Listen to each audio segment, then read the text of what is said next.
ഏതായാലും ഞങ്ങൾ ചെന്നപ്പോഴുണ്ടല്ലോ ആ സമയം കരടി ആ വഴിയിൽ നിന്ന് എഴുന്നേറ്റ് പോയതായുള്ള എല്ലാ അടയാളങ്ങളും ഞങ്ങൾ കണ്ടു. അപ്പോൾ ഈ ചോളം ഒരുമാതിരി പ്രാപ്തിയായി വരുമ്പോൾ ഈ കരടികൾ കടന്നു വന്നിട്ട് ഈ ചോളത്തിൻ്റെ കൊല അടത്തി തിന്ന് അതൊരു ചെറിയ ഒരു ലഹരി പോലുണ്ടാകും.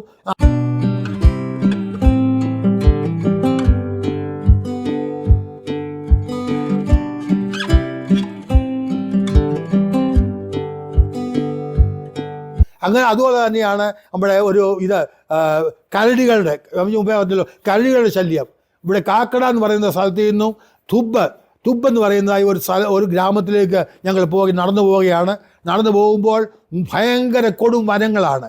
ആ വനത്തിലെല്ലാം കരടികളുണ്ട്.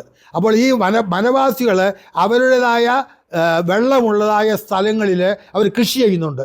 ഇവിടുത്തെ കൃഷി എന്ന് പറയുന്ന ചോളമാണ്. അപ്പോൾ ഈ ചോളം ഒരുമാതിരി പ്രാപ്തിയായി വരുമ്പോൾ ഈ കരടികൾ കടന്നു വന്നിട്ട് ഈ ചോളത്തിൻ്റെ കൊല അടത്തി തിന്ന് അതൊരു ചെറിയ ഒരു ലഹരി പോലുണ്ടാകും.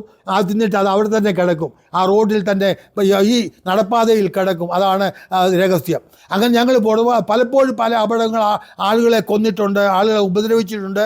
അങ്ങനെ പോകും. ഞങ്ങൾ ചെല്ലുമ്പോഴും ചെന്നപ്പോൾ ഞങ്ങൾ നടന്നു പോകുന്നു. രാവിലെ ഞങ്ങൾ